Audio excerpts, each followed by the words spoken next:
Hello, everybody. Welcome. We're live. Hey, we're. You're doing a bit. Go ahead. You got it. I didn't know you were doing a bit. You got it. Anyway, hello. Welcome back to another episode of Talking Upstream with some Nobodies. I'm Zach. This is Dylan over here. If there's a little bit of a lag, I'm sorry about that. He's just not that funny or fast, so that's how it goes. So what this is, Talking Upstream. It is a 90-minute writer's room style show where Dylan and I and our brains and Dylan's degree help kind of show how we work out our stories and how we get to our next project and our next ideas. So we also have another guest today, which is great. But first, how you doing? How you feeling? Today was rough. For a variety of reasons. I had some personal stuff, some family stuff, some work stuff. Save the work stuff. Nobody cares about that. It's over. Yeah, Today's it's over. Now we're here. Yeah. And how are you now? I'm better. Good. Yeah. I drank some water. I had some sunlight. I talked to the parents. I gave you my password to Peacocks, and I can watch new content. You did not. You're just saying that for the people at home. Anyway, do you want to tell them about last week's show? What we did with that? So last week's show, it was the Last Hero, one, right? yeah. Yeah, Last Hero. Last week we worked through an idea where the plot was that the heroes of the world have been defeated permanently in most cases. Mm-hmm. And so the villains kind of step up to fill the void and they realize that there cannot be any evil without good. And it wound up being this really interesting story of them preventing an apocalypse by rolling time back again and again. And it expanded far beyond what we had initially envisioned. It definitely was a better story than I thought it was going to be going into it. I was like, oh, another superhero thing. We'll figure this out. But it turned out to have a lot of non-conventional genre stuff in there, which I liked. And behind the scenes, once the show was done, Dylan was like, hey, I'm actually pretty excited about this. Can we actually make this a project? I kind of wanted to turn it into something like a novel or something. So now we have a Google Doc and we're going over it. We're making it into something. A normal thing. And we don't have a scene from last week because we're still working on our stuff. Like we said last week, we do have a couple things that we're working on. We're doing we're trying to make like a mini short film. We've one of the projects that we came up with on the show actually. We have a couple of things going on.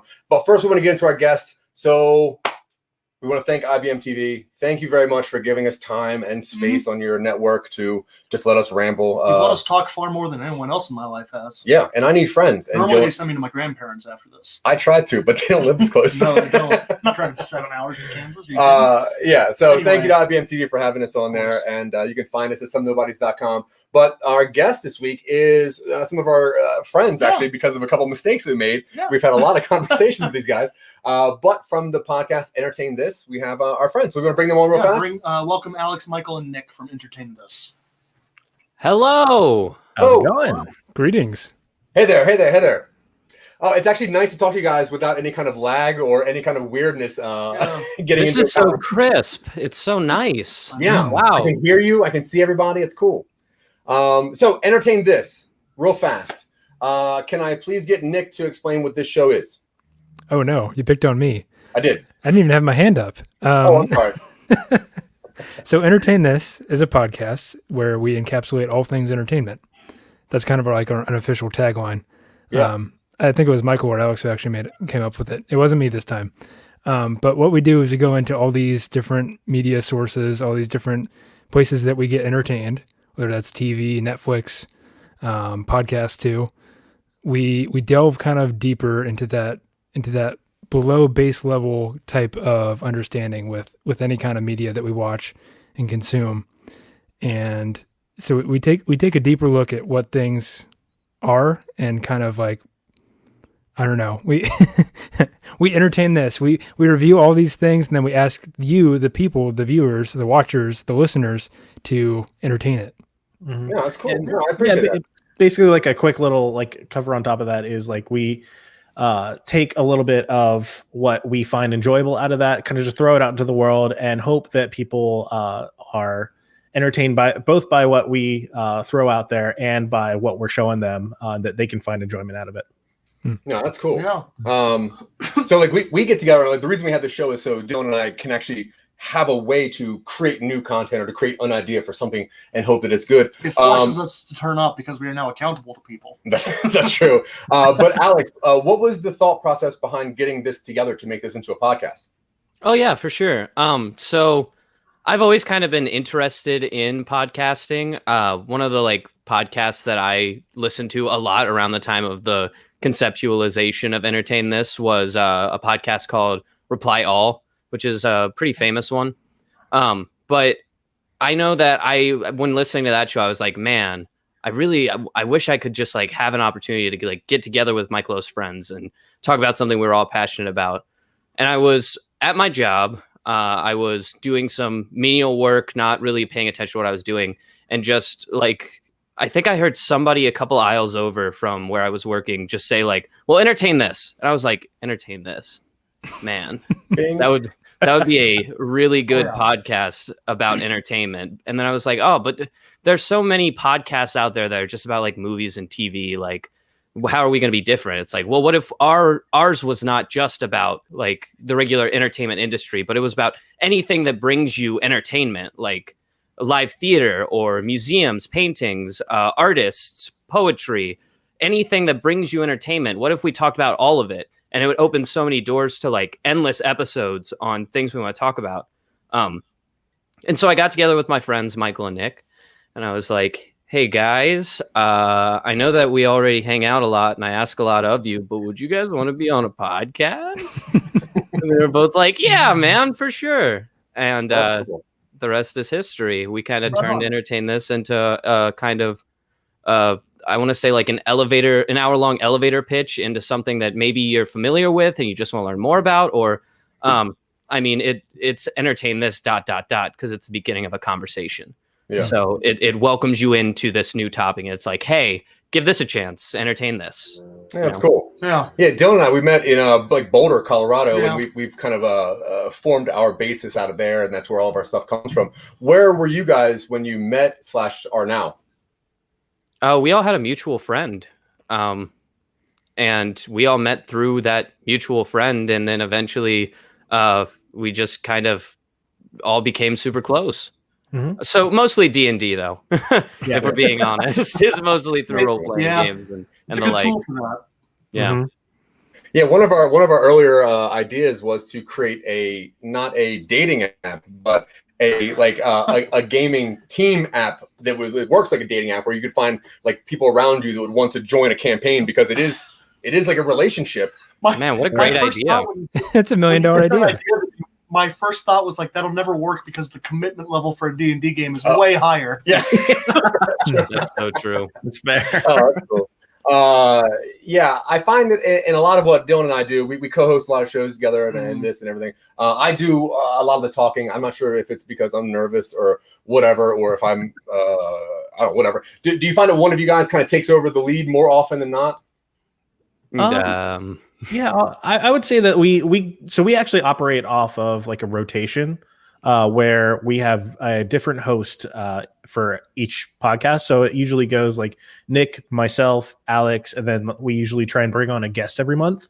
And so that way it allows us to rotate around like different ideas that each of us have come up with, and just gives whoever is listening in on that podcast a chance to hear a different perspective than maybe what they're used to from listening to a lot of Alex's episodes or my episodes or Nick's. So cool. To kind of piggyback on top of that, I think that what I really enjoy about that kind of a system is that there are episodes where we'll talk about things that like, and this was an ongoing trope at the beginning of our podcast, was we'd usually have an episode where it was like two of us knew about it and one of us was in the dark, or like two people were completely in the dark about it.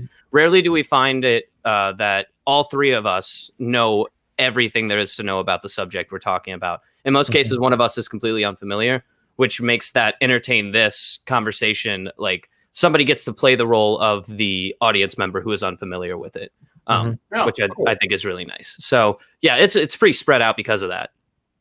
Oh, I like that. Yeah. I appreciate that you guys do more than just movies and TV. Like I had mentioned this to you when we talked previously and you brought it up this time, there are movies and TV show podcasts just a dime a dozen. You throw a dart and you'll hit 3 of them. And it's hard to not just reiterate someone else's opinion. So it's cool that you guys cover stuff that is not just those 2 forms of pop culture. Oh, yeah. Anyone can take this question. Is there a subject matter that you might want to cover that you think might be too out there for the other people on the show? Or something that you just don't think might work for the format? I know that the last time we recorded, I really liked my answer to this one, and so I'll say that. True. But Michael could probably add on something else. But I said there was one subject that I really wanted to do that I never thought that I'd get the chance to do, which was I wanted to do an entire, and I pitched this to both of them multiple times. I want to do an entire episode called "In Defense of Adam Sandler," where it's an episode where we basically just look for the goods in the Adam Sandler movies, like the different redeeming qualities of the movies that kind of make up for the fact that everyone almost constantly goofs on him and doesn't take his movies seriously nor want to watch them. But I was shot down pretty hard for that one. He had a couple of bangers. I'll admit it. There's not enough content there. I don't think I could do an hour episode defending Adam Sandler. Yeah, I've got one in the works that I'm actually like really proud of how it's coming along. The Dance Dance Revolution, where I want to go into the history and like the pop culture sensation that Dance Dance Revolution was, to the point where like it even like invaded people's homes.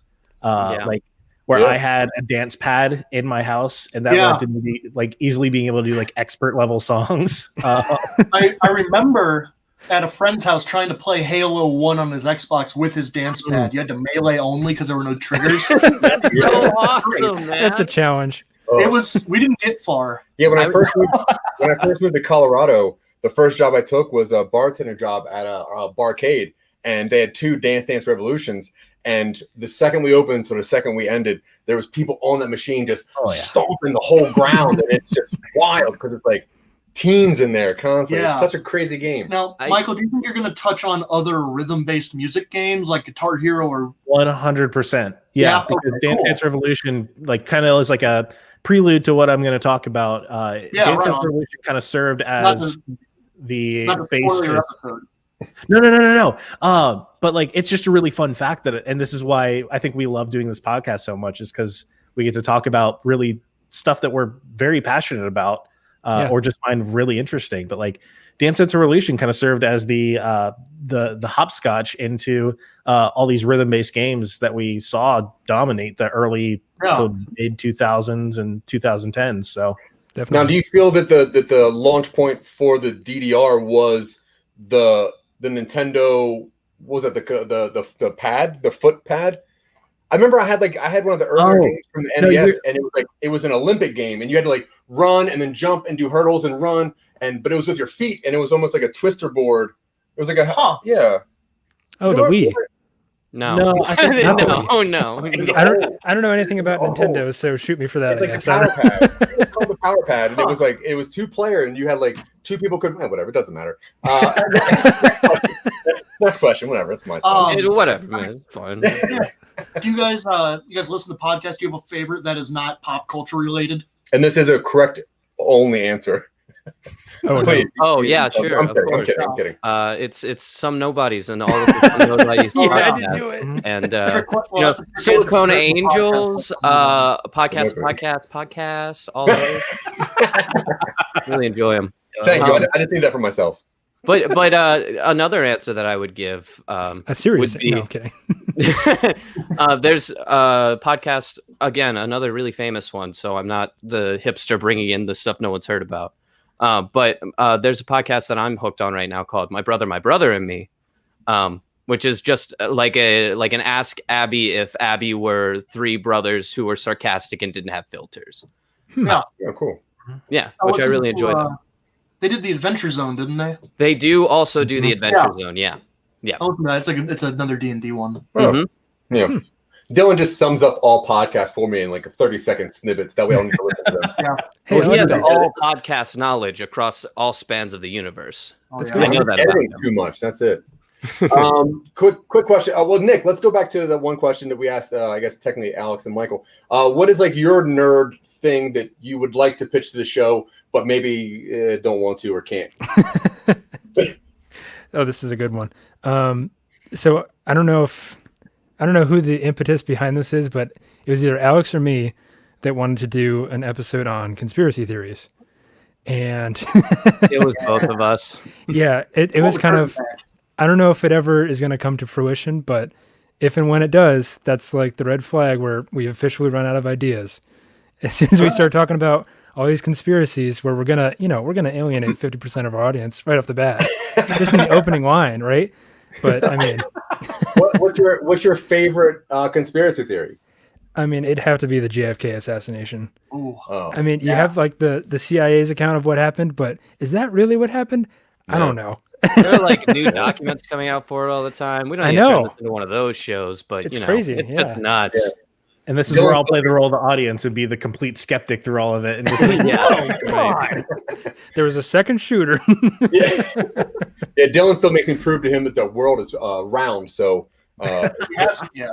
What? well, it's hard. It's high or something. I don't. Every picture I've seen of the world has been flat. So That's a good point. I mean, We had a D20 around here somewhere. I know it just dropped. There it is. Yeah, we always have one around. Yeah. What would you say was? I guess I'm gonna skip that question. Okay. I hate that question. I don't know why I you don't know wrote which that one one. it well, is. now I'm curious, and it's I'm not going to gonna eat say at no. me. No, definitely. I really can. It's not worth Fair it. This is a question that we like to ask nerds though, because there are so many very weird answers. But That's us. who would you say is your favorite iteration of Batman? I get to have Everyone one. always takes a deep breath before they answer too. I think it's one of the questions that has the most like the wide span of answers though. It's almost there is a favorite. Oh yeah, absolutely. Yeah. There's a We'll least wait. favorite We'll too. wait. Who did The Dark Knight? Yeah, that's Christian Bale. Christian Bale? Bale, yeah. Okay, he's Yeah. the one that wins. Okay. Okay. I'm saying Adam West. I just like him. Adam I West, just like him. I Yeah, like the costume. I like the style of it. I like the pows and stuff. Did you watch Sorry for the the audio two Adam West sequel movies they made? The animated sequel movies that came out like 2 years ago? No, but Yeah, I there were like want two to new now. ones. There are two new movies within the last like 3 years, animated, but done by Adam West and Burt Ward, and almost Oh, all the original wow. cast, and they're in that same universe. It's pretty good. That is awesome. I have to look into that. Michael, Yeah, I got to go with Christian Bale, not because of Christian Bale, but because of the actual stories and plots and other characters associated with it. He's a Banehead. that's cool. So, Batman. Yeah, we usually get a lot of Kevin Conways from Conroy. Kevin Conroy. Yeah, Mm. Poser. yeah. Yeah, or the Arkham Knight one, Yeah. which Nobody yeah. ever says Ben Affleck though. Ever. Wow. No. Nobody no one's ever asked me. said. That's why no one's asked me. Okay. So, who's your favorite Batman? Do it. Kevin Conway. Conway Twitty. He did a song as Batman. Nobody- Whatever that Ladies guy and is. gentlemen, Mr. Kanye Twitty. Family Guy. All right, so we don't want to take up too much of you guys' time, but until we get to like the next question, which is why we have a show here. Where would people find your show? What would you like people to know about you guys? Anything that you would like to pitch or Yeah, et cetera, et cetera. pitch Yeah. Sure. So we are Entertain This, a podcast encapsulating all things entertainment. We do deep dives into some of the more, I want to say some of the more like lesser known, but definitely some of the lesser covered or older topics. And if that interests you, if you want to find something new, if you just want to learn about some corner of entertainment that maybe you're not akin to, then you can check us out. You can find us on Spotify for sure. You just look up Entertain This with 3 dots. You can find us on Twitter. We are entertain_this. And then our Instagram is Entertain This Podcast. Both of those have link trees in the descriptions. That'll take you to every streaming service that we provide on, which there are a good number of them. Yeah. Cool. Do you guys have like an upcoming project that you want to talk about, or? Can we talk about our last project? Because it was like one of the Yeah, that was a biggest big things. one. We got to So- talk about it. Yeah, so we just released our Halloween special. I know this is releasing like way after Halloween this episode will be, but man, it's a good one to listen back on because we kind of took a more in-person route to entertainment where we showed off a role-playing game called 10 Candles. I don't know if you guys are familiar with it. I've never played it, but I love it. So 10 Candles is a horror-based RPG that's basically it's life or death. Every situation is, and your characters are just humans. You're not heroes. Like, you're squishy. And so my girlfriend actually wrote up a module, and we played through that. And then I took the time to edit through and add in special effects and special sound effects and music and suspense building sounds and things of that nature. Took about, I think, 17 total hours. 2-part, and it ends with a script that Nick actually wrote for a horror story that the entire Entertain This ensemble and friends all gathered in and did voice acting on. So Right on, guys. It's something really awesome, something that we all put our heart and soul into. So I think if you got the time and if you want to be a little spooked, then you can go listen to part 1 and 2 of our Halloween special, and you'll really have a good time. Yeah, we definitely will. I mean, technically, you've been on 2 of our shows now. So we're definitely fans. So we'll keep that going. Yeah. But like we said, the reason that we have a show, Talking Upstream, is so that we can talk our way up to a streaming service. And the way that we do that is by coming to a table every single week with brand new ideas and try to work them out with really not a lot behind it. So I remember what we talked about, like with you guys last time, was 2 way different things, which were cool. I think it was it was Unicorn Smugglers. Yeah, Unicorn Smugglers. 25 to Life. Oh yeah. But we have a new one.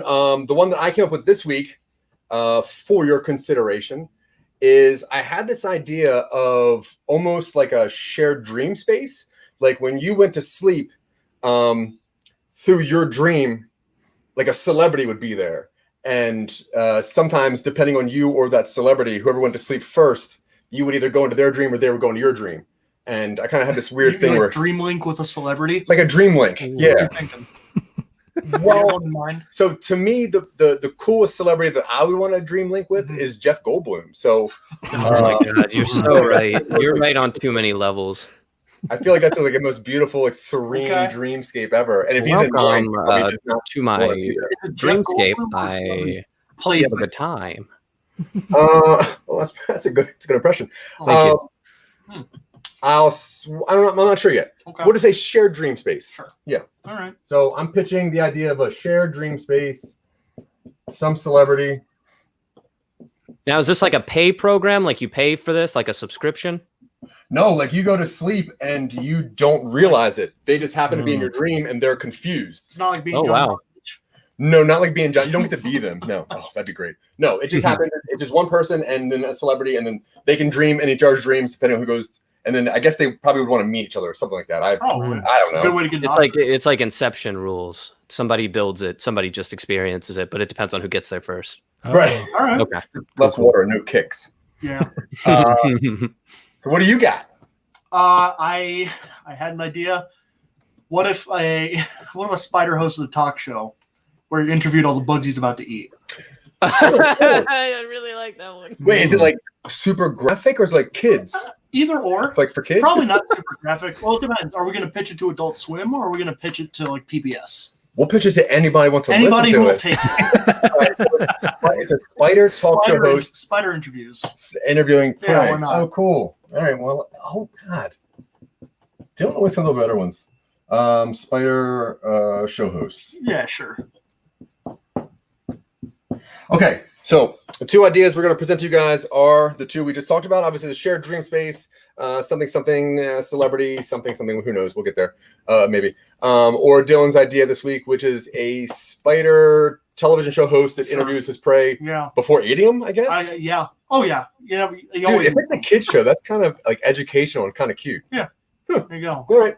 Well, it's up to you guys now. Between you 3, we'll take the best 2 out of 3 answers, I guess. Okay. We have 2 choices. And you guys get to pick. I meant 3 of them. Like if they vote. Oh, I figured it was either 1. Wait, they picked for 2 of these? 1, 2, or we just end the show early and we're done. Okay, I guess there is that random 3rd choice which just got presented to me. And the show. Hold music and Man, I really like curtain 3 in most shows, but that seems like the end all be all. Yeah, but don't be fooled by it. I don't want to be that guy. Yeah. Okay, so I guess we'll talk amongst ourselves. Yes, boys. Mm-hmm.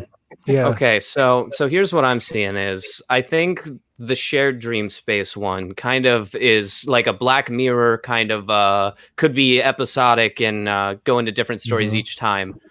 I feel there's a lot of girth to the Spider show host one though.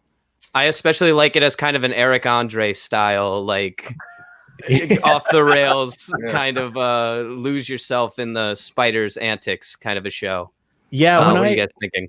When I think of the shared dream space, maybe it's because I got spooks on my mind, but I think of like a really cool situation where it's like a celebrity is trying to reach out through the dream space to warn of like a stalker or something who is going to like kill them. And then it's like the normal person's job to convince everyone that he's telling the truth and is not the crazy one. Pretty good. He's like a dream detective. That's not And then my mind went to my mind went to Tim Allen, right? I don't know why. It always does. It's It always inevitable. does. Every time you could be eating dinner with him, his mind will go there. I don't know what it is. One track mind, I guess. But you're in a shared dream space with Tim Allen, and he's trying to get you to buy Binford tools or something. Just wake me up. He's just like, Wake me up inside. I can't wake up. But I think, to me at least, the shared dream space has the most wheels because the Spider show host is just, we got enough late night talk shows, okay? You got Jimmy Fallon. But how many are hosted by a spider? And what if he calls himself Man Spider? He's like, I'm not friendly, nor am I from your neighborhood. My name is Man Spider. I don't like my talk show. No hyphen, one straight word. But yeah, I'd agree. The shared dream space does have wheels. It's got wheels. So maybe see where you take that one. Okay. Consensus? Consensus is a shared dream space, I guess, right? We've reached concordance. Correct. Yes. I consent. Yes. And then I will cross this off with haste. That's fine. Yeah. Cool. Because we're gonna take the Spider show host one. We're gonna run with it. We're gonna take. Well, we want that one. You guys can have the dream space one. I wanted the other one now. Alex, Nick, Mike, thank you guys very much. I really appreciate it. Yeah. To everybody watching this all around the world, go to entertain this. Find some cool stuff. Dylan's a fan of the RuneScape one, right? That was it. Yeah. It was a good episode. Yeah. I'm gonna check out that Halloween thing because I haven't heard an actual play of 10 Candles yet, but I am curious. Yeah, we play a lot of fiascos. Which is cool. Yeah. It's a lot of fun. If ever we can get you guys on to play it with us, man, that would be a real fun time. Yeah. I'll have to look into that. Yeah, literally. All maybe a special live stream sometime. Yeah. Anytime you name it, we're there. Yeah. Awesome. But until then, let's get back to this, guys. So thank you very much. We appreciate it. We'll see you very soon. Thanks, guys. Thanks, guys. Bye. A lot of fun. Thanks. All right. We're doing shared dream space. Yeah, I was really hoping the Spider show host would win. I had bits lined up, but that's okay. I came up with a bunch of bits too. Yeah. Ugh. Are they still here? That's cool. Oh, are we hanging? Cool. Yeah, you guys can be here and talk us through this. That's cool. We're afraid to leave. You don't have to. You can keep talking. That's fine. We have a live audience. Cool. If you guys, We don't care. I mean, you guys could stay as long as you want. That's fine. All right. You guys want to chill? I'm cool. I'm chill. Yeah. So you guys were still here. Shared dream space. I guess what I initially saw was somebody going to sleep and then having a dream that is very different than a normal dream. And then through a wandering, they come across a celebrity. Sure. And that celebrity is confused they're there. I understand. Okay. And that's kind of it. And then depending on who goes to sleep first, they go to the other ones. I like the idea that somehow the celebrity is reaching through dream space to just ask for help. Sure. And if we can, let's say Jeff Goldblum. Why not? Yeah. So this guy falls asleep one night and he has a weird dream. And then suddenly Goldblum manifests in front of him, or like his face appears in like a tree's foliage. We're doing dream imagery. Why not? Yeah. Like he's outside walking in nature and the tree's canopy just turns into Goldblum's face. It's like, wait, are you part of this? The guy goes, well, I didn't think so. Yeah, that's cool. And then, so who's being like attacked or sought after? I think is it the celebrity or the? I would assume it's a celebrity, and maybe they took. Goldblum's weird enough. I could imagine him taking like. Wait, what do you guys think? Do you think it's cool that the celebrity is stalked, or is the celebrity helping a nobody?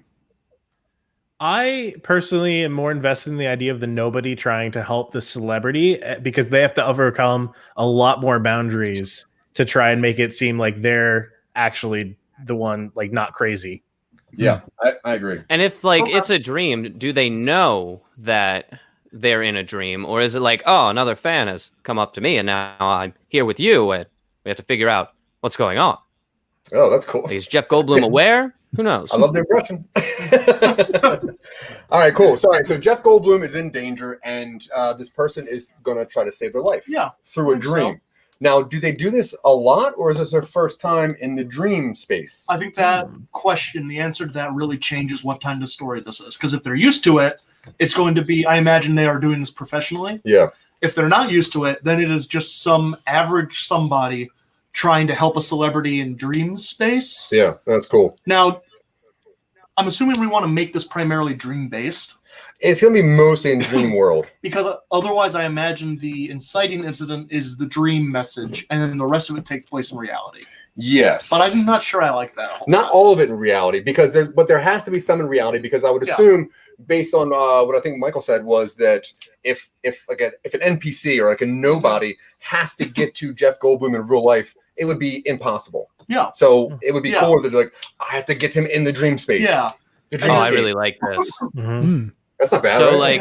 like in the dream, he tries to convince him that the things in real life are going to happen, and that's the you need to meet me. Yeah. They go between like Jeff Goldblum finding the evidence in real life, like, oh my God, this is real. I need to get to sleep and talk to this guy. And then Jeff Goldblum now has to try to find out who the person in the dream is to get the actual information. Everybody thinks Jeff is crazy because he's trying to tell people about it, and they're like, dude, the guy in your dream isn't real. Yeah, it's like, I need to get to Boulder, Colorado to talk to Dylan Terry right now. And everybody's like, what are you talking about? Who's saving who? Jeff Goldblum is in danger. Yes. The whoever is in the dream is saving Jeff Goldblum. Okay. Because you can't get to Jeff Goldblum in real life. Right. You've tried. Okay. I really like the idea also of the just normal everyday guy being like, man, I keep having these weird dreams with Jeff Goldblum in them where I'm trying to save him. And then Jeff Goldblum shows up and he's like, I got your message. I'm here for your help. Or Jeff Goldblum wakes up and he's like, this guy keeps trying to save me and I'm just hanging out here. Yeah. You don't know you're in danger, Goldblum. Yeah, Jeff. You don't know me that well. It's Mr. Goldblum. It's Jeffrey. Jeffrey. Okay, so Goldblum's in danger. Who's our main character?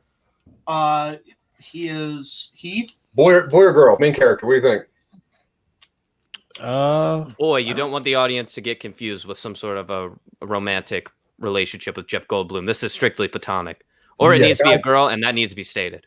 Yeah, guys definitely cannot find Jeff Goldblum attractive. Don't look at me. Hey, I didn't say that. I'm just kidding. No, I do like it being a guy. There'll be a weird message. Sure. Yeah, whatever. So that's cool. So who's this guy? Who's this guy? Car dealer. He's a car dealer? No, it needs to be something where he has time to invest in this. I was actually kind of like a car dealer. Yeah. He's a used car salesman. Because like say it's like a slow season, he's like daydreaming. He goes, why is Jeff Goldblum my daydream? Yeah. He's falling asleep at his desk. Yeah. And right when he gets to meet that could be anyone. Finally reach Jeff Goldblum, he's like getting jerked awake by his boss. He's like, damn it, car salesman. You need to stop. First dream, yeah. All right, cool. First dream, he has a dream that he is selling. Do we do that thing where it opens on a dream? Yeah, that's fine. Sure, we love tropes here. How are we? What media is this? Movie? So I guess Adult Swim bumper. Is that like a sticker? It's like a 15-minute, like Too Many Cooks type of thing. Oh. Yeah, it's where all the creepy stuff happens. Yeah, I like that. Between midnight and like 6 a.m. I do like this being like a very fast half an hour. Yeah. But I almost kind of like it animated. Holiday special. A holiday special. Yep. Oh. So, elaborate. While you brainstorm, let me reintroduce who we are to the people at home. Yeah, please. Let me get out. Hello, everyone. My name is Dylan, the man experiencing existential creative dread at the whiteboard is Zach. We are some nobodies. We are joined today by our friends Alex, Nick, and Michael from the Entertain This podcast. And this is Talking Upstream, in which Zach and I spend roughly 90 minutes to an hour bringing two ideas to the table, developing one of those ideas into something that we can ideally produce, pitch, or further develop.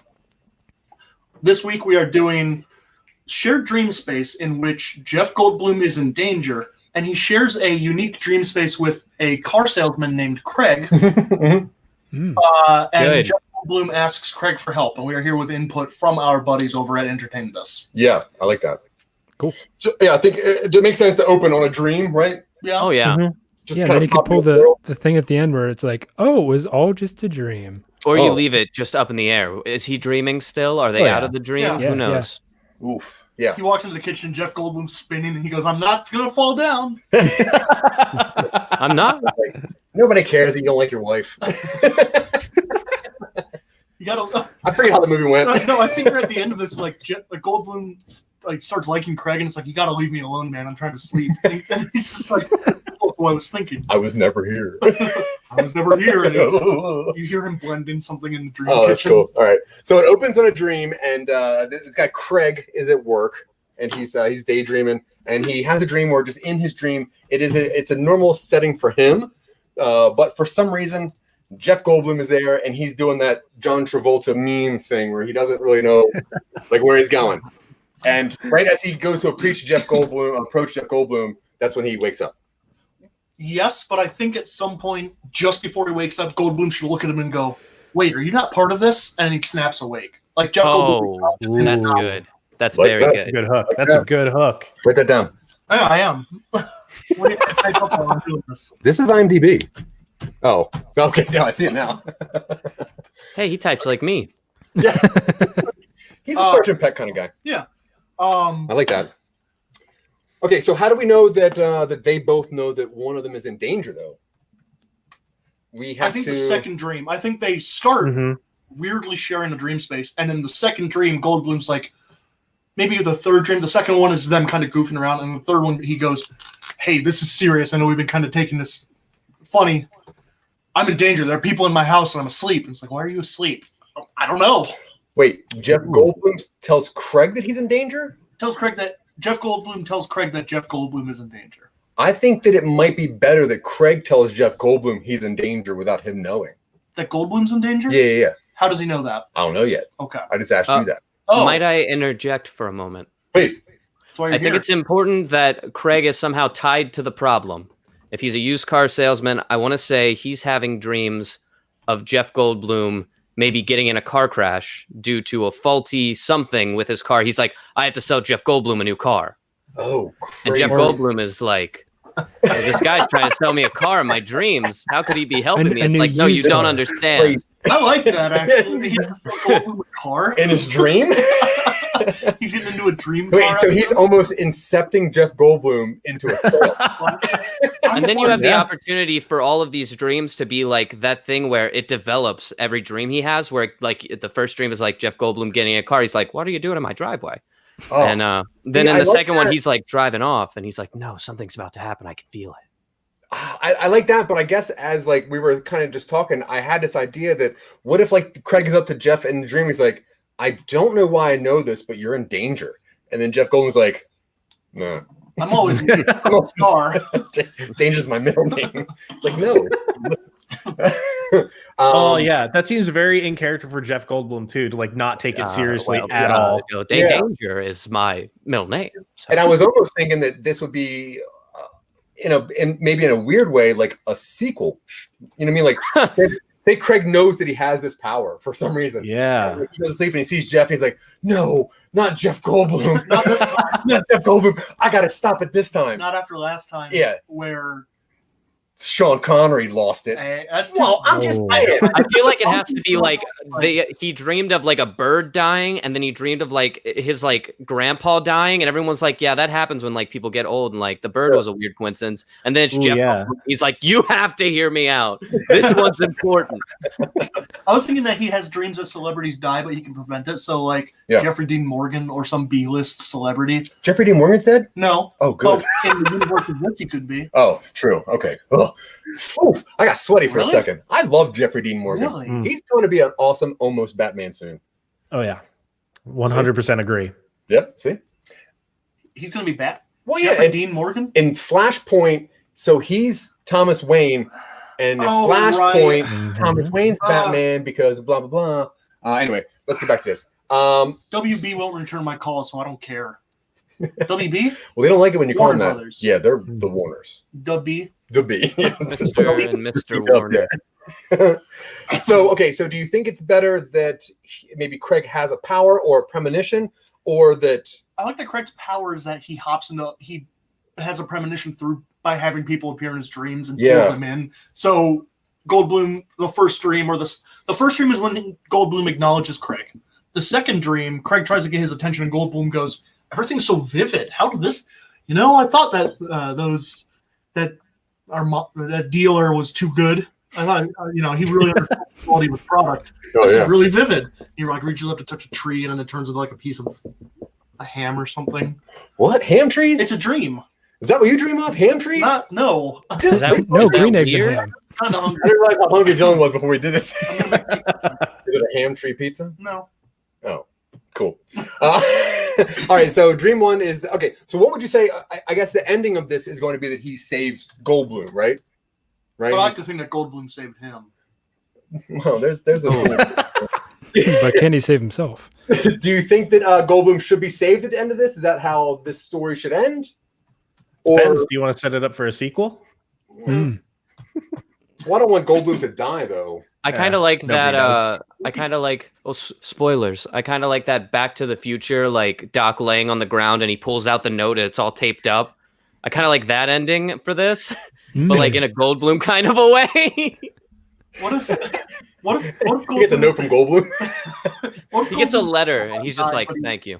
He lives on in the dream world. Oh, Craig gets a letter from Jeff Goldblum, and it's nothing but like a signed picture of him, like on the back of like from Jurassic Park with a shirt open and it's signed. And he's like, "Thanks, Craig."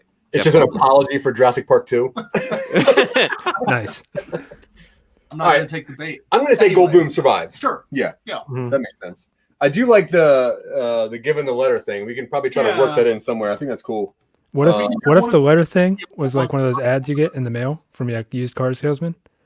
And you're like, and he's I like, don't want that. Oh, the last line is, "He was real." And he looks at the ad and it's his picture and he's giving like the thumbs up with a smile.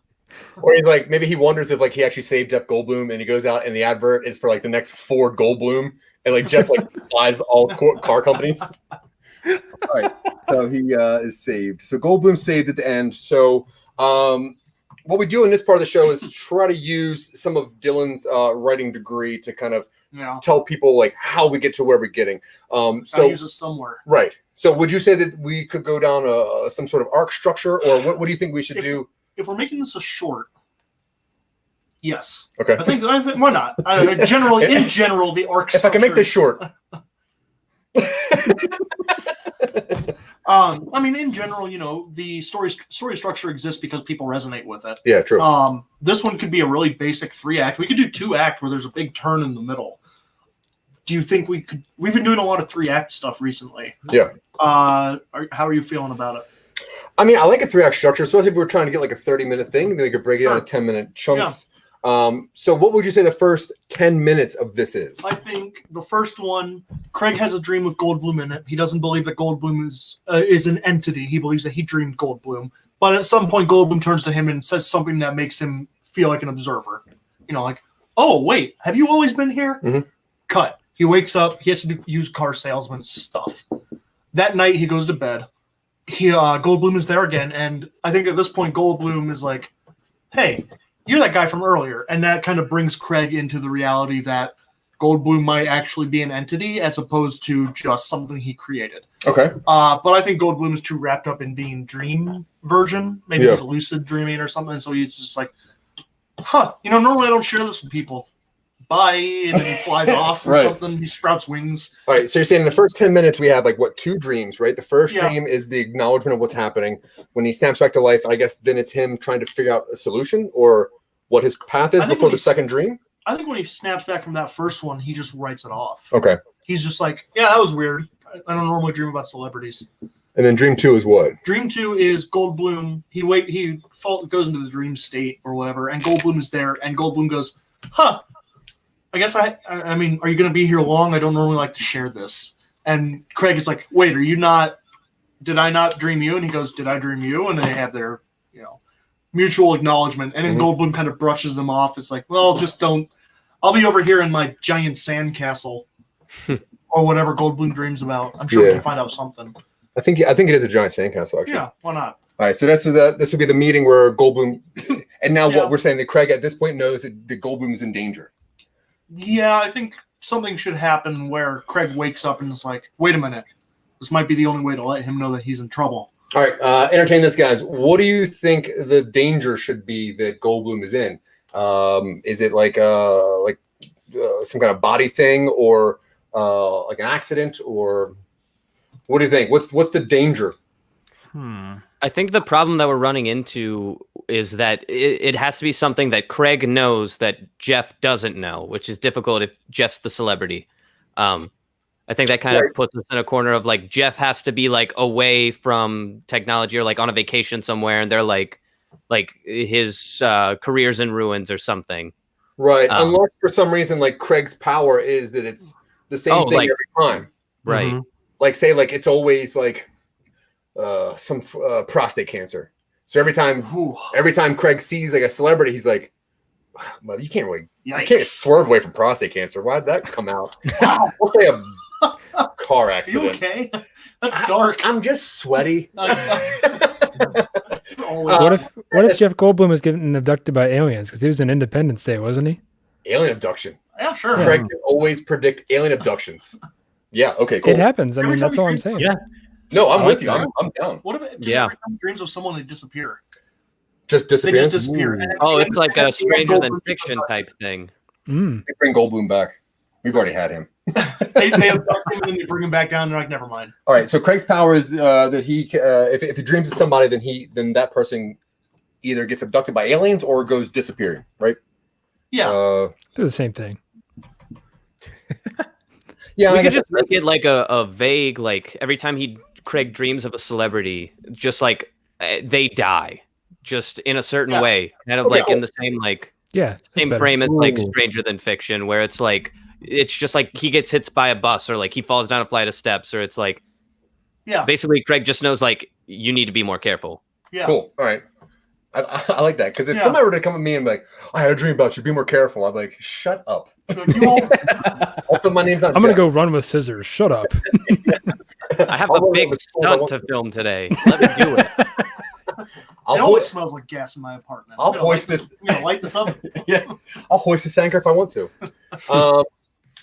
Okay. So what would you say is this part?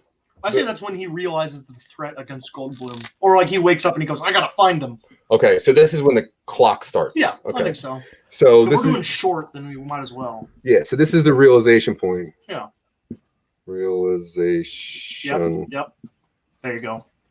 Point. Yeah. Yeah, it's right there. Okay, cool. And then what happens in this next 10 minutes? So this is a struggle to get to Jeff in real life. Yeah, I think so. Right? I think he calls. Nah. Because like if you wanted to find Jeff Goldblum right now, how would you do it? Google. What's Google say? Let's Google get in touch with So Jeff Bezos. No, gross.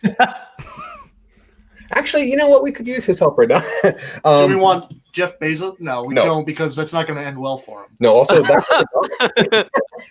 yeah, flat out he will just die. I don't care. It'll be very short. Bookingagentinfo.com has info for how to get in touch with Jeff. Oh, so you then, have to pay for it. Yeah, so then we can call Book an Agent. Does he do that one thing, that one app, Cameo? What if does Jeff Goldblum do Cameo? What if he orders a Cameo where he's like what if Craig tries to reach out to him to do a commercial for the car dealership? And that's how he pulls him away from the danger. There you go. Not bad. He's like, you can't afford me. My salary is $200,000. And it's like, well, we have to have a fundraiser now. Your impression is getting better and better as the show goes on. I love it. I'm new to this impression, but I'll find my comfort in it. He was born on October 22nd, so it was his birthday recently. Oh, happy birthday, Jeff! Thank you, Jeff. It was my birthday recently. We don't share a birthday though. No. Yeah, no, that's a good idea. Thanks for being born, you guys. Yeah, I do my best. Yeah, he really hangs in there. All right, so we have a possible commercial, which is going to be the reason that Jeff is saved. Yeah. So I guess this is our classic montage. I guess so. This is a montage of how to meet Jeff Goldblum without falling asleep.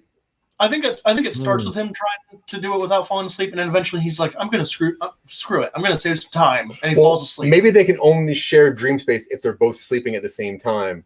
Okay. Right? And that's why maybe he goes to sleep sometimes like, Jeff! He tries sometimes and gets other celebrities, and he's like, I don't need to save you. Kevin Spacey, get out of my way. You Miller, not right now. This is going to be an expensive short. That's what we're animating it. We need throwaway celebrities. We can do voice imitation. Actually, I'm pretty sure Spacey's pretty cheap right now. They're Yeah. taking it out of movies.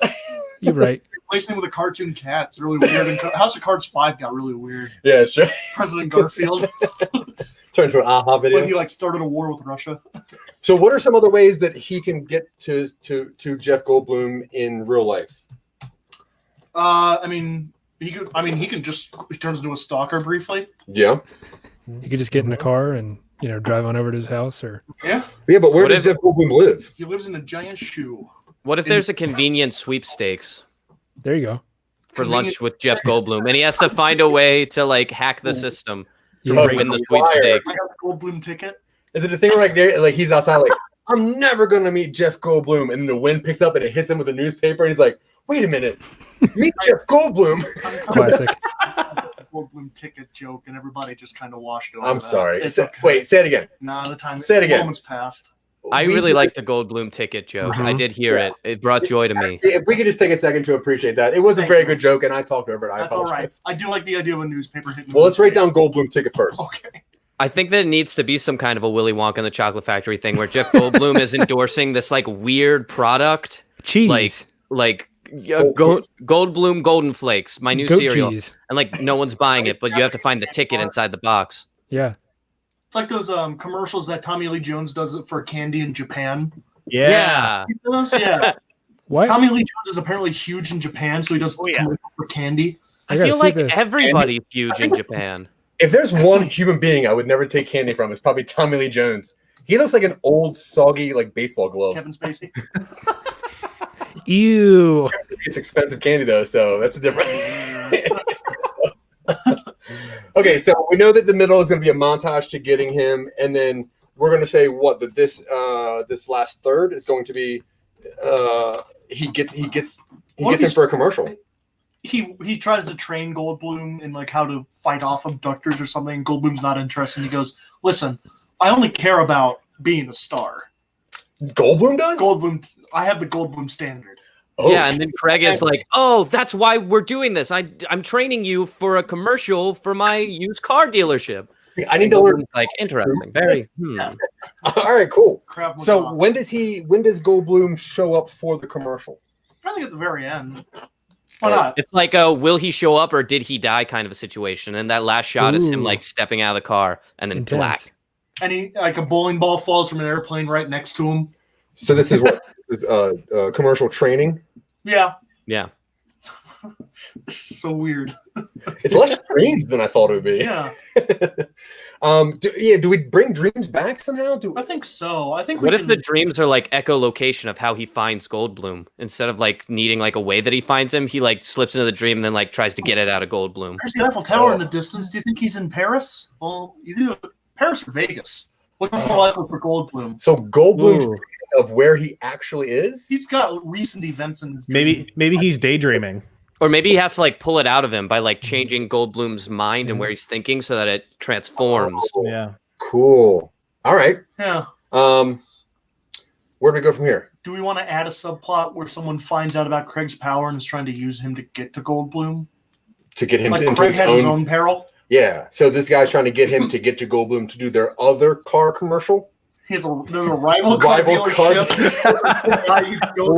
What's the rival of a car? It'd either be like a truck or a motorcycle, right? And they like own another- that dealership. Or It's a bigger car. It's the actual car dealership, like the Oh, the new cars. Yeah. You don't need to do used cars. We have new cars. Craig is a used car salesman. This is like the actual manufacturer one. Oh, cool. Yeah. So they're like The guy They corporatized. have a rival sharing. dream share.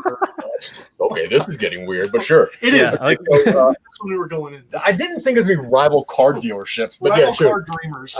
So rival car dreamers, and I guess the used car guy is using just talent, right? Yeah. Whereas the big car guy, they have a couple actual dreamers and they're doing It should corporate be style. talent, and he should have a connection so that it feels like Craig is the underdog. Okay. Because if we make the Ooh. other guy more talented, then we're like, why are we following Craig? I like the classic trope of like the new car dealers was like his high school bully or something. Whoa. Yeah. Or you Yeah. could do the like John Henry like human versus machine. Like they have a dream reading machine, and that's what they're using. Oh, they have Sure. the first AI that dreams? But he can only do it by stealing other people's dreams. Dream intruder. Listen, we built this robot to do two things: dream and sell cars. And we're all out of cars. And we're all out of cars. Hey, good job, salesman. Good job. You did it. 50% of We the sold way. out. Go ahead. Okay, so then we have a big montage here, which obviously we always love to do. So the montage of trying to meet him with the goal of having him for a commercial, because I guess their commercial is way more dangerous. Who is the rival to Goldblum on a celebrity level? Who can they get in their commercial that would rival like McConaughey. Jeff Bezos. Somebody on an equal level to Jeff Goldblum would have to be like the other guy from Jurassic Park. The like actual main character who Jeff Goldblum stole the show from. Oh, Sam Neill. It's either that or Michael Keaton. It's one of the two. Oh, Michael Keaton's pretty good. Michael Keaton's actually very good. I've watched a lot of Sam Neill movies recently. You have. You keep bragging Yeah. about it too, like it's a flex. Yeah. I mean, I'm cool with it. The Neil, unpeeling the Neil. Unpeeling the Neil? No. Is that our new podcast? That's our new podcast. Oh, God. And that's getting a little sidebar. Two up-and-coming podcast hosts kidnapped Sam Neill and forced him to watch his And movie. strip his skin. Just as a sidebar, I think I caught the bug from you guys because I've been talking with the boys about making a second podcast as well. And every time that I like thought of the new idea, I was like, "Oh man, just like some nobodies, they keep coming up with podcasts." Dude, if you need somebody to host it or to help write it, like let us know. We have literally too much to do right now. Might as well just throw more on the fire. So, all right. So the rival car manufacturer, they're getting who? It's Sam Neill? Sam Neill. Sam Neill and Jeff Goldblum from Jurassic Park. They could talk about the Jurassic Park days. Yeah, that's cool. And Neil, But I think at least I wasn't in that second one. But we I were- think Jeff Goldblum's probably already signed on that first commercial when like the danger erupts, and it's like we have to keep pulling him towards us, but he's trying to pull him away to save him from the danger. He's just excited. He wants to see it. Like, what is it? What is this stuff? Yeah. I'm intrigued by this. What is this? Lava? This is great. How do we bring the dreams back in? I think that there needs to be. Well, I think maybe they have a dream of like. I think that the commercial needs to be in like a dream. Maybe Goldblum is like having a stress dream about doing a different commercial, Okay. which gets him to do something. I'm not sure. Guys, I just gotta let you know I'm not feeling this. I had some signs in my dream last night. This random stranger came to me in my dream last night and told me, do not do this commercial. Nice. Well, maybe that's the like final tipping point is like that the dream is what brought them together and the dream is what saves Jeff because Jeff's like, I can't do your commercial. I'm doing this other commercial. I wish I had a sign to tell me which I could do. I'm so torn right now. He goes back into the dream. He's like, it is I, your dream angel, telling you to do the used car one. It is I, your dream angel, Craig. It is I, that guy who you met in real life, but now I'm in a dream because I'm you. I wish I had a sign. All right. Cool. That is weird, but I'm definitely into it.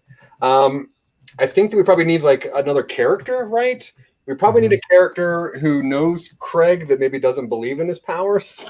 Oh, maybe like they're like, you never sleep well anymore. We need to get you on like sleep medication. He's like, I know if I get on the sleep medication, I'm not gonna be able to get with Goldblum anymore. He has Like he has like two friends. One's always giving him sleep medication, and the other one's always feeding him caffeine He lives in a super expensive city, so he shares a studio apartment with two other people. above like a movie theater.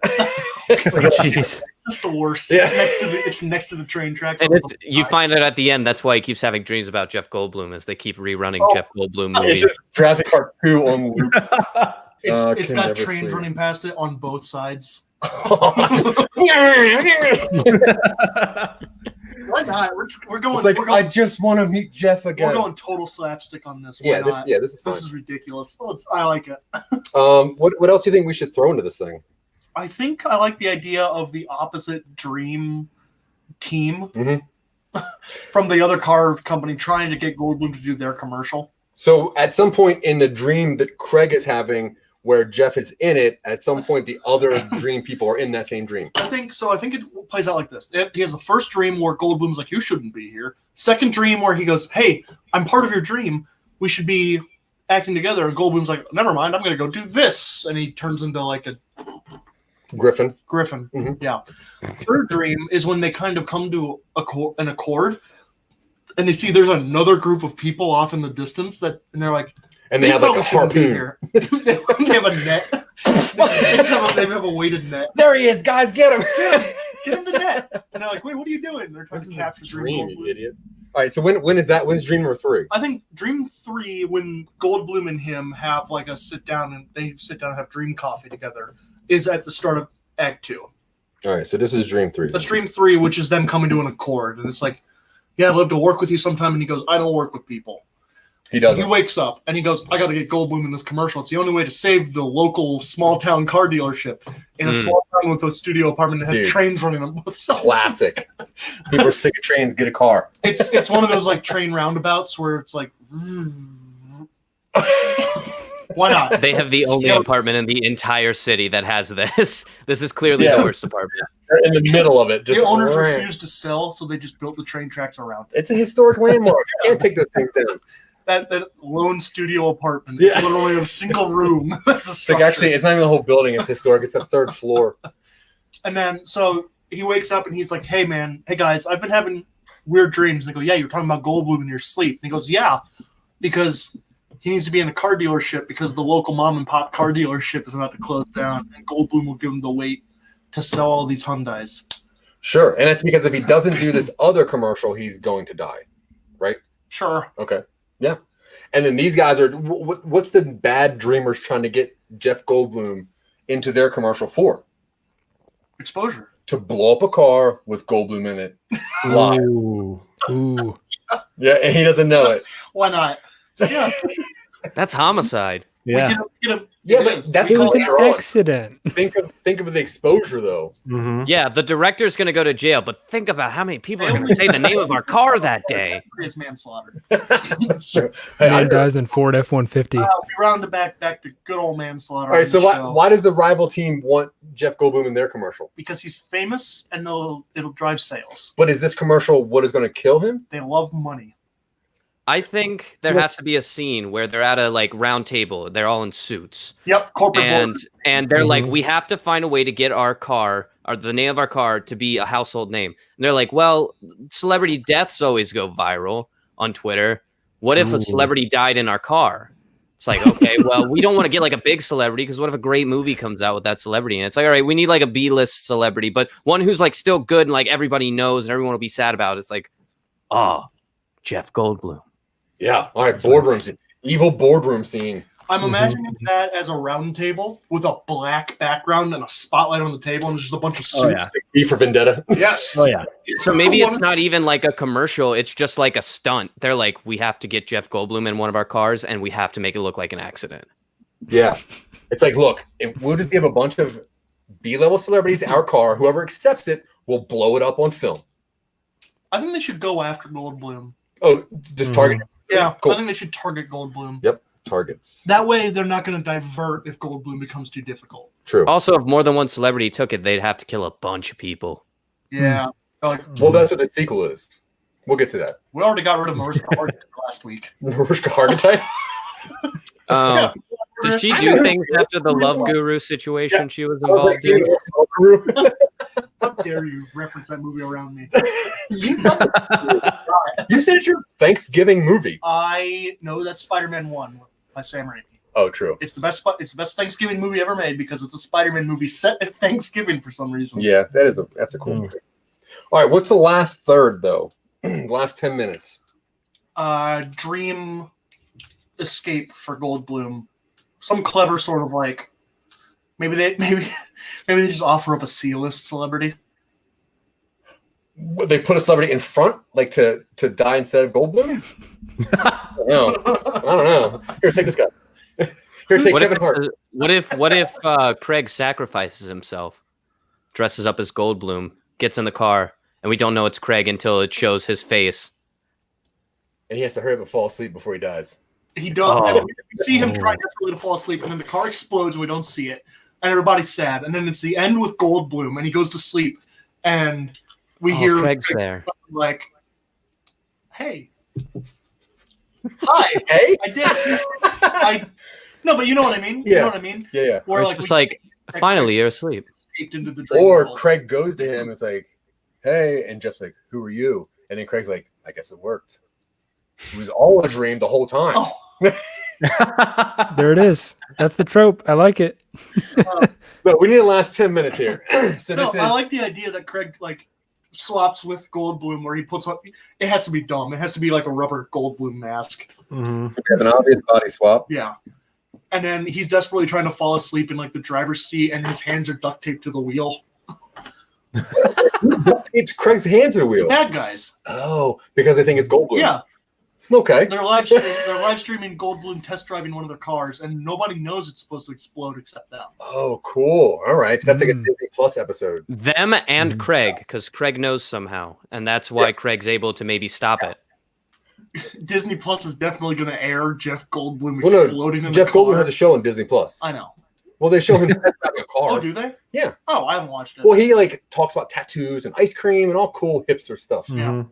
I'm not into whimsy. And like sneakers and roller skates and something else. Maybe. Sneakers with wheels. Yeah. Huey's. I don't get It sounds a lot like our show. All right, so we got to figure out this. We've actually been an hour. Do you want Go for it. to? Okay, cool. I did All right, so thank you for watching so far. We appreciate it. It's been a long 60 minutes of us figuring out this very weird story that we're going on to called it's a shared dream space. First off, I want to thank IBM TV for letting us just talk on here. Thank you to Entertain This for coming on here and hanging out with us. We do appreciate that. It's very cool. Just to touch base, Talking Upstream, if you just tuned in, is me and Dylan and some Nobodies, us doing a 90-minute writer's room where we kind of make each other giggle a little bit and come up with funny stories that hopefully we can sell to somebody. But let's get back into it anyway, because we still got a little bit of time to go here. Oh, yeah. So we got to flesh out our characters. We have to think of a scene to work on. Yeah. And what else do we need? What scene are you thinking? I don't know yet. Is there This is so out there. is there a scene in this 30-minute thing that you think would be the funniest scene so far? Really fun to read out loud. I think on maybe screen. Dream 2. Yeah. I think Dream 2 might be the funniest bit. Where Where he approaches Jeff and is like, hey, this is what's going on. And Jeff's like, no, I don't accept it. My imagination. Look, I'm a jellyfish. Yeah. Look, I'm not saying you're fake, but if you were real, could I do this? And then he just flies away. It's You like gotta have them back. it's to like read Jeff this next Goldblum week. and William Shatner saying the same sentence. It's so good. It's so good. Jeff Goldblum doing a Shatner impression. Or vice versa. Or Either vice one, versa. I'm impressed. So we have the body swap over here. We have Goldblum being saved. We have the car explosion at some point, right? Is there a car explosion still At the end, with Craig in it? yeah, Craig dies? he escapes into the dream world. Well, I mentally. kind of like Craig now. What if Craig is somehow able to escape before the car explodes? I The said car he's still so crazy. explodes. I said they do a body swap with a celebrity, and they like They put a celebrity in there instead there's of Goldblum, Goldblum, and they just push someone forward. He's got his hands taped. and it's actually Vince Vaughn. Oh yeah, It's Jurassic Park 2. or Vince Vaughn. For some reason, I had Vin Diesel in my mind. Oh, I Like, thought what are you you were- talking about? Diesel.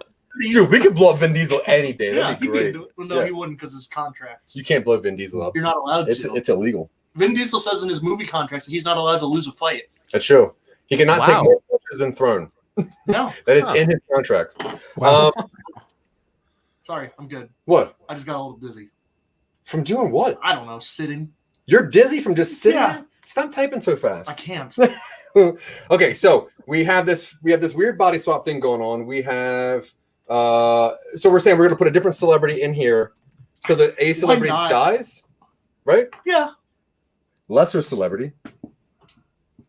Who's a lesser celebrity that you could replace with Goldblum with? It is. I think it's funnier if they are obviously not the same person. Yeah. I have one in mind. I can't think of his name. Is it Amy Schumer? Is that who? No. No. Okay. No. Dude, Amy Schumer has to go in too. Amy Schumer. Yeah, American Pie. Yeah. Amy Schumer might be willing to do it. She'd probably do it for pretty cheap now. Ted Danson.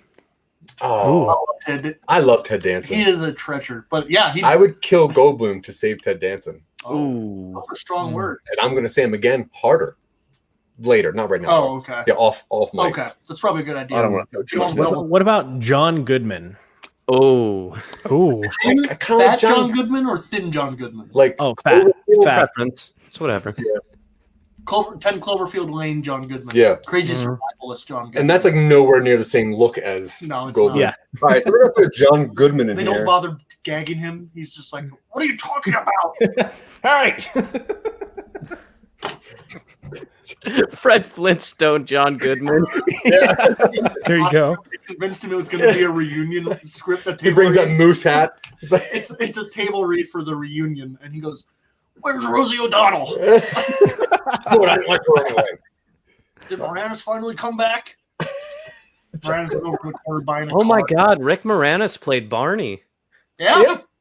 I'm just He's now back. realizing this. Yeah, Moranis is back. Halle And- Berry was in that movie, and her name was Sharon Stone. I remember that. They That's didn't- unforgettable. Oh, yeah, Halle Berry. Dude, there is never a Halle Berry like appearance that I'm excited for. Not once ever. Not once ever have I watched a movie and go, "Oh, good." What if Halle you showed Berry's up in at your this." birthday party I would move my birthday. with $1,000, So, with $100,000? to do what? Give it to you. I'll take it. The money. I'll take it. All right. Yeah, whatever. Yeah. After tax, of course. I would pay the same amount if Holly Berry is listening to have you at my birthday party. I'll pay you. We'll pay Same. Halle Berry $100,000 to show up at your birthday. You made that much money on entertaining us? Oh, Yeah, absolutely not. No, we're definitely in the red on that. I made Yeah, no. $5. You made $5? Yeah, because I asked my mom for some money and Nice. Can we borrow $5? can I get a 5? Oh, if they swap Goldblum with someone at the end, John Goodman. yes. How does it end then? How does the whole thing end? Because Goodman Goldblum is jumps. it's like, Yeah. see you only in my dreams. It's like, Yeah. What, like in like a sexy way, or I feel like either the car explosion cannot happen, or because like if anything happens and Goldblum's alive, then it'll look like a magic stunt, and they'll probably sell more cars. I feel like there has to be an escape. I feel like it's Craig switching with Goldblum. Craig knows it's going to blow up, so Craig knows to escape. Craig jumps out of the car explodes, Goldblum's body's not found. They meet up. He's like, I guess I'll be seeing you around. And then Craig's like, there's a tree on the shore down in Mexico. yeah. Craig's Well, like, he opens up. It's a VHS of Jurassic Park. two. Craig's like, in your dreams. And then it's just like, and then Layla plays, but just the guitar solo for royalty reasons. Yeah, why not? I'm cool. I like Goldblum escaping. Craig kind of, or yeah. Who is Craig? Who Like, isn't Craig? He's an every guy, you know? He's an everyman. He's What's the the, window character. What's he want so look much. like? If you had to pick an actor that you see He's playing got Craig, hair. he's got some hair, He's got hair. so I can't play him. That's He's got cool. legs. That's a tough dude. I see like Giovanni Ribisi. I see that. I see Quaid's son, the guy who played Huey in The Boys. Dennis Quaid's son. Yeah, Oh yeah. Seen it, that's yeah, pretty haven't good. you? I've seen so- season one. I like hate that. to give him work, but I think Josh Hutchinson is what That's I not think. bad, Like too. burnt out Josh Hutchinson. Yeah, I'm cool with that. He's got range. Which one is him? PETA Mhm. from Hunger Games. Yeah. If they're hungry, why do they have PETA? I hate your guts. He He's makes a a good baker. point. He made bread. Come on. I remember his cake decorating skills meant he could camouflage himself as a rock. Yeah, You exactly. nailed it. Yeah. That is Yeah. exactly what the logic of that book was. They're in a poor Peter. village. How is he making bread? How does he have food coloring? That's what I want to know. Whatever. All right, so we're okay. Cool. So PETA is. I like that. Yeah. Fun fact: I rode the school bus with Josh Hutcherson as a child. That was a great time. Really? How old is Yeah, he? we went to the same high school. Oh, How old was I don't know. Like, yeah, Yeah. I was on the bus once with he? Yeah. You guys want to That was still his Bridge to Terabithia days, wasn't it? Oh, yeah. Whatever he was in. Oh yeah, that was like back in Kicking and Screaming days too. Oh, Oh, cool. man. So he was like a celebrity, and you're still riding like the bus with him. Yeah, this is like in between like movies and stuff when he was like forced to go to school by the state. Yeah. He sucks. Or whatever. We'll give him work. Cool. He can be Craig. He can blow up in a car. Was he in Zathura? Was that him? Yeah. I don't know. I never saw that. Don't. Oh yeah, that was him. Yeah, it was real bad. That's the sci-fi version of Topanga, right? It's. Anyway, Boy meets face. that just came to me. That's a good one. It's like Genius. Jumanji was called. Well, Dylan finally gets a point. Yeah. That's cool. All right, 1 point. How many can I turn in to get a nickel? One. Just 1 point. Cool. Nickel, yeah. We'll talk. This is the first time you had a point, though. What do you want to see in this last scene, other than the body swap part, which I guess is most of it, right? I think we move the montage to the end of the act, or Do we Goldblum have- gets captured and they have to dream heist him. Do we do the thing where it's like we show Goldblum in the car and we show the car explode, and then somebody wakes up and it's the boardroom Or guy, it's, and he's like, or it's "Oh." Goldblum's funeral, and then the camera pans and you see him standing.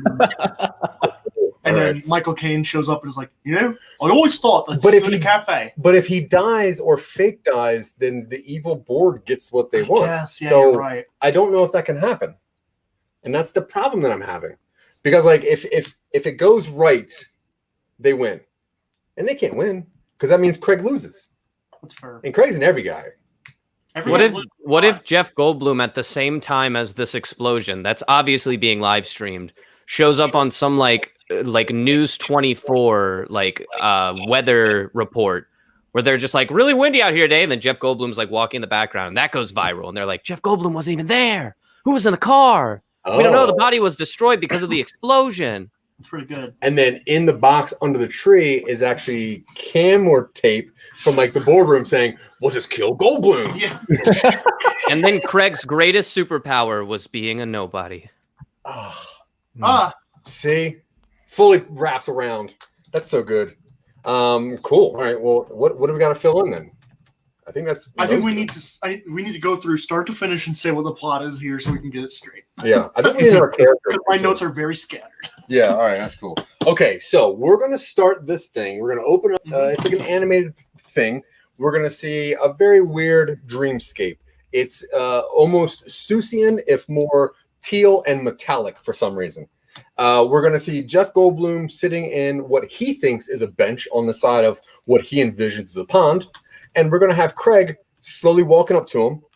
And as he's either reaching out or about to say something to him, Craig snaps awake and he is back at work and he is a boring car salesman. And at first, we're going to think that he is just daydreaming. And he goes throughout the rest of his day. He goes to sleep that night, and he actually dreams again. Same dreamscape. Things look the same. He walks to the same pond. Goldblum's there. This time he actually gets to Goldblum, and he talks to him. He's like, "Hey, good things do not happen to people that I dream of."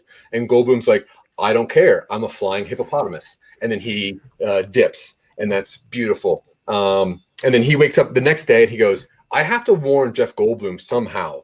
And that's when you get a little bit of Googling and him starting the trek of looking for Goldblum. That's when we fall into Dream 3. In Dream 3, he gets to Goldblum, and he's like, "Look, man, you're not dreaming me. I'm dreaming this, and whatever, you need to listen to me, yada, yada, yada." Right? That's kind of where that goes. And as they're talking, they happen to see a rival gang of angry dreamers that are in blue-collar garb. And they're running at them, and for some reason they don't get to him, and they come out of there. So now he's desperately trying to find Jeff Goldblum. He Googles him as you did. He finds his agent. He looks on Cameo, which I think is a thing. It's where you can celebrity. It's like TikTok for celebrities, but you pay them to record a customized message for you. I thought that's what that link you sent me to Only. What is it? That Only Friends or whatever? Only Friends. Yeah. That's that? It. What's that? Yeah, let's keep it at that. Nope. Oh, okay, cool. Only Friends. If he's on there, sure, we'll get him. And then we get a little bit of a stalker issue, and we really can't tell from there. Don't worry. And then we can't tell if he is actually dreaming these things really or not. I guess people think he's crazy. And where do we go from here? I kind of forgot what happened up until this part. But I guess at some point we do see the evil board, and either through a dream or we think it's a dream, it's actually reality. Either way, the evil boardroom is sales are dipping because of the pandemic and nobody's buying cars because they can't talk to people. And they come up with this foolproof plan by looking on OnlyFriends and finding Jeff Goldblum, and they're like, if we kill Jeff Goldblum, what if they're sacrificing him to the god of cars? Okay, I don't know. Why not? No, that's way better. That's way better. We need. It's been a while. Sales are down. It's like, who's the last guy we sacrificed? And you go, Henry Ford. Dang, that was an 8. JFK. Ooh. Sacrificing to that Dodge. Oh, another conspiracy, sure. Turns out the whole thing is a prequel to Mad Max. Dude, I'm cool with that. Yeah. Oh, it's yeah. like, all this aqua cola. Did you ever watch Blood Drive on Amazon? No. It was about a car race, but the cars were possessed by demons. You had to feed them people. Oh, that's cool. Run. It was good for the first episode, and then it was trash afterwards. But that first episode's pretty fun. I thought that was that monster truck movie where it was a monster inside of a truck. Monster Truck is like the kids' version of that, but Blood Drive was released back in like 2015 on Amazon. Yeah, I thought you were originally going to say that Death Race 2000, that movie from like the 80s. One of those lines has my favorite. One of those movies has my favorite line from any work of fiction. I can't repeat it on this show, but I'll tell you after this episode's over. All right. Well, now I want to know what it is. I'll tell Everybody go Google it. Leave your guesses in the I comments. don't even know what movie it is. No, it's like Death Race 2 or Death Race 3. Well, 2000 is the one that was David Carradine back in the 80s. And then the newer one's like Death Race, whatever. And they're garbage. Probably Jason Statham's in them. Mm-hmm. Okay, so then we're going to have a scene of the evil boardroom, and they now are talking about worshiping a valuable donation to the god of cars. Yeah. And the god of cars obviously is a big fan of The Fly. So they decide to chuck in Jeff Goldblum. Plus, gold is right in his name. There's got to be value to that. And I guess and Craig is having a dream of that. Yeah, why not? Sure. Maybe I'm he's cool a with car that. salesman, so he's contacted by the prophet of cars, So- the car god or something. Why not? So Craig dreams with the help of the car god what the evil board is doing, although the car god wants souls, I think, at some point. There are two car gods, whatever. Classic car god. I get it. So then because he knows the plan, he tells Jeff Goldblum, hey, if this company comes and offers you a lot of money, don't do it. And Jeff Goldblum's like, ha ha ha, I'm Jeff Goldblum, I'm going to do it. So then he somehow finds John Goodman. Are we doing the swap, or are we doing Or the himself. thing where Craig swaps with him and escapes? I think that's funnier, actually. Yeah, me too. So I like Craig dressing up as Goldblum. So Goldblum needs to be captured or Craig needs to be captured as Goldblum so that they can actually get him in the car. Yeah. Which one? Are, Maybe Goldblum quits and like Goldblum's like takes the bait from Craig and is like, I'm not doing it. And then Craig dreams again and it's like, oh, they're gonna kidnap Goldblum now. I need to dress as Goldblum. I like the idea that Goldblum gets captured, but he's like, oh no, they're taking. He's not taking. He's just like, oh, they got me. Yeah. Oh no, not the handcuffs. Oh, they got me. Oh, who knows what they're gonna do? It's a good thing they got me and not my stunt double, Craig. Shut up. I think he just gets captured real easy because Craig's not a fighter. Yeah, that's fine. Yeah. I'm cool with that. They just show up. Like, maybe they're meeting for the first time in person. Like, Goldblum's actually meeting. They just show up and they're like, Mr. Goldblum, come with us. And he goes, well, I got no choice. What do you mean you can run? They got me. I don't know. I got to go. Bye. Yeah. Oh, cool. He just gets let off. Yeah, I like that. It's Goldblum. He doesn't care. So, all right. So Craig gets caught, kind of, right? Yeah, they just On leave Craig purpose. because he's nobody. Yeah. But then he swaps with Goldblum somehow. And then what's the big reveal at the end? We'll watch the car they explode. light comically long fuse for the car to explode. Does the car god get its soul? No. Okay. So that way the company still goes down. Love it. So Craig swaps with Goldblum somehow. Yeah.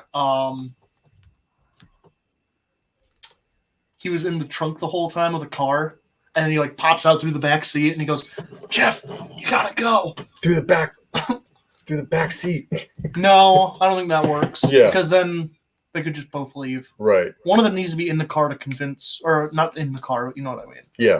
We can figure that part out. Yeah, they swap somehow. It doesn't need to be intense. Yeah. Maybe they tell them that it explodes if you take your foot off the gas. Like if you dare take your foot off the gas, we're gonna make this car explode. So then like Jeff Goldblum is in it, like pressing on the pedal, and then they have to like switch their feet, and he pushes Jeff out of the car, and that's how they awkwardly have to climb over each other in the driver's seat. Yeah, Wait, it's like, oh, come, you're on my elbow right now. We should go with a story where somebody has to keep their foot on a pedal. Like a bus, Mm. and if it goes too slow, the bomb detonates. I like it. Bus. Nobody's ever done that before, guys. I know that.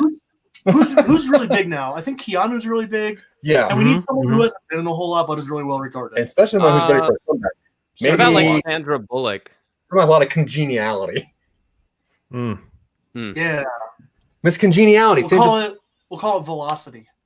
Ooh, cool. Yeah. Erase the whole board. We got to start over with this velocity idea. All right, so let's flip it. Actually, we're almost out of time. We're almost out of time, but then at the end of it, are we doing the Tijuana thing where it's like Craig tells Goldwyn to get out of the car and it's like, they're going to come after you until it dies down. There's a tree in Tijuana. I hit a box under its roots. Go find that and I'll meet you there. Well, sure, what's in there? You'll see. And then he goes there and he opens it up in Jurassic Park 2. God damn it, Josh. I just died. This thing is going to haunt me forever. All right, guys. That is the end of our show. Man, it's 90 minutes already. That's crazy. We definitely want to send a quick thank you out to all the guys over at Entertain This, Alex, Mike, and Nick. Appreciate you guys coming on. Yeah, you guys are cool. Thanks for hanging out so long and helping us come up with this. Because it was awesome. We would have had something way different and less weird. So I really appreciate That's what we do. You guys are more than welcome to come over on our show anytime, or any of our 15,000 podcasts that we run. We got space. We do have a little bit of space. You send us a message. We're there. And likewise, we want to bring you guys on as a guest for Entertain This, maybe even for this month, if you guys are available. I'll talk about Magic again. I'm right there with you. There you go. So can we go ahead and confirm you guys for this month then? Because we need a guest. Let's do on an the air? email because we have some scheduling commitments, but we'll communicate tonight. Yeah, We'll we're work it out. trying to film a short movie right now, so some of our time Very is cool. but we're definitely interested. Yeah. We definitely will do it as long as the time permits. But yeah, we're 100% in. But Cool. thank you so much. Please, everybody watching this all around the world, go to Entertain This. If you go any podcast, if you're a listener app fan and you want to do things with podcasts or whatever, go in there and look for Entertain This. They're cool guys. They talk about fun stuff that we don't talk about, which is great. But to wrap this up, thank you so much to Entertain This. Thank you so much to IBM TV for having us on there and letting us just ramble and ramble and ramble and ramble. You can find Zach and I at www.somenobodies.com, where everything we do is on there. If you want to support us, go to patreon.com/somenobodies, and you'll help us actually make stuff, which is great. If you like comedy, go to Behind the Bits with Scott Curtis. I want to say a quick thanks to Tanya Sheck, Sarah Tkachik, and Listener App. You guys are awesome. Thank you guys very much. Tune in next week where we'll do 2 more stories. Do something else. Cool. Thank you guys very much. I appreciate it. Bye.